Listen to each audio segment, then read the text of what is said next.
బనకచెర్ల ప్రాజెక్టుపై ఏపీ ముఖ్యమంత్రి నారా చంద్రబాబు నాయుడు మరోసారి కీలక వ్యాఖ్యలు చేశారు. అమరావతిలో నిర్వహించిన సుపరిపాలనలో తొలి అడుగు కార్యక్రమంలో మాట్లాడిన చంద్రబాబు బనకచెర్ల ప్రాజెక్టు గురించి మరోసారి ప్రస్తావించారు. బనకచెర్ల వల్ల ఎవరికీ ఎలాంటి ఇబ్బంది లేదని చంద్రబాబు అన్నారు.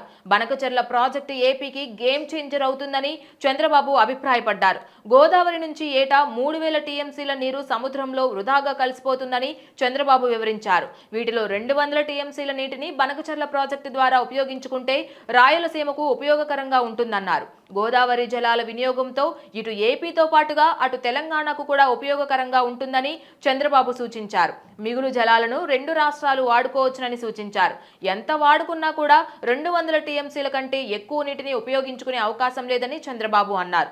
గోదావరి జలాలను పోలవరం ప్రాజెక్టు ద్వారా కృష్ణానది బేసిన్లోకి, అక్కడి నుంచి రాయలసీమలోని పెన్నా బేసిన్కు తరలించేందుకు గోదావరి బనకచెర్ల లింక్ ప్రాజెక్టును ఏపీ ప్రభుత్వం ప్రతిపాదించింది.